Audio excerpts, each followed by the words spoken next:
Marrying someone with different religious beliefs. My name is Paul Friedman. I founded the Marriage Foundation, and let's talk about this. But let's distinguish between religious beliefs and religion, because in today's world, and this is actually not a new thing, people end up marrying someone who's of a different religion, maybe even still the same overall religion, but different beliefs within that religion. There's different sects. So there's two parts. One part is that you belong to a different religion. Maybe one of you grew up as a Christian, the other as a Jew. Maybe one grew up as a Muslim, the other as a Hindu. And in those cases where we're just talking about religious affiliation, not beliefs, the biggest problem is going to be family. Your beliefs are not necessarily going to be the same as the dogma that is espoused within the particular religion that you belong to. But families get funny, don't they? I know of situations where one parent decides, I'm not going to the wedding. They're not going to get married with my blessings. That's very sad. And frankly, there are a few things you can do in those cases, but not a lot. So what you try to do is be non-confrontational with that particular parent, and you try to ease into some sort of compromise. Not always going to be possible, but you at least do your best.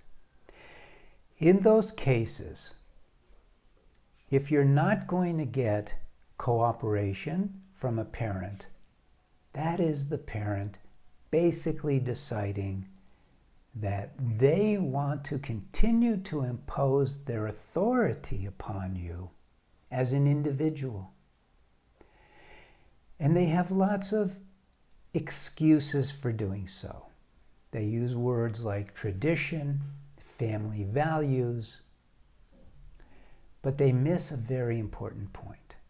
That point is very important to you, and that is that you are marrying the person that you're going to be with long after the parent has left this earth. This is your choice, and it's a big deal. So I'm going to give you foundational information that will help you do the right thing. Number one is huge, and that is that in all of your life, from prior till now, until you're passed away, there's only one person who you will choose to love and not be compelled to love unconditionally. And that is the spouse. You see, even our children, we don't select them based on their qualities. It's a surprise package when they're born. And you are a surprise package to your parents. And their role in your life was not to control you past the point of where they can influence you in ways that helped you become a better person. Their job was to raise you on behalf of God, not to take charge and pretend that you belong to them. So what they're doing, yeah, we can use words like inappropriate, and it is inappropriate for a parent to interfere. And maybe you're the parent. It is inappropriate. Now, that doesn't mean that you go up to that parent and say, "You're inappropriate." You still have to be respectful towards your parent. You still have to recognize that they have flaws as individuals also. But you look past their flaws to love them with all of your heart, but not more than the one you're choosing to spend the rest of your life with. So you love them, but you stop allowing them to dictate your life. They just don't have a place in that. Your life is moving forward. They're not going to send you to your room. They will badger you, try to make you feel guilty, try to offer you a sense of you should be quote unquote loyal to them and or to their religion. But that does not mean that it's yours to carry. It's sad, there's no question. So you do your best to include them, to have them come to the ceremony. Maybe make some concessions, depending on what their beliefs are. You do the best you can. That's all you can do. But you certainly do not allow their beliefs to interfere with yours. Now let's get to the other side of this, where you have different religious beliefs. Some of those beliefs, and let's call them spiritual beliefs and religious beliefs. Religious beliefs I think of as dogma. So the religion that one belongs to has laid out how they perceive God, how they perceive morality, how you should in order to win the favor of God. That's the dogma. And it could go anywhere. You know, even within certain religions. I could use Judaism as an example. In certain sects, Judaism believes in reincarnation. In others, they don't even discuss it.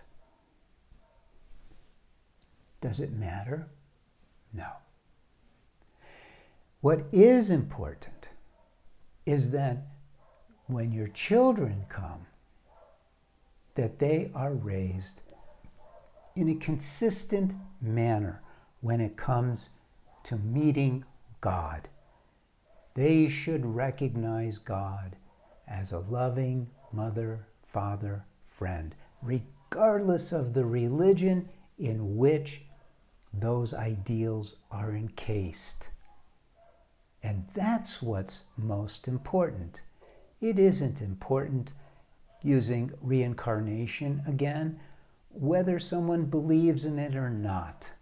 Your beliefs don't send you to heaven or hell, using that as an example. It's your behavior. And that's all it is. It's your behavior. For some people, heaven on earth is more than just talk, because they live in harmony with what they think of as God's will. And they maintain communication with God either through prayer and or meditation. And if you teach your child to love God, that God is in their life, in fact, the predominant force, who even gave the children, you as parents, to them, they will be fine. Everyone should be raised with some spiritual understanding, the greatest of which is that love is God's greatest joy that he gives us, and that is what we can always rely on, is God's love. And that as parents, you want to reflect God's unconditional love, not just to your children, but to your spouse. So the problems that may come up will usually be social, even social within your own marriage. Work through them. There doesn't have to be agreement. There could be agreement to just not discuss. If there's different religions involved, and one of you is strong about adhering to your religious beliefs and dogma and remaining in that particular institution, religious institution, then the other should gladly defer without comment, without criticism. It's very simple. Hopefully this was helpful for you and you gained some benefit. Blessings to you, blessings to your spouse or your spouse-to-be, and blessings to your family.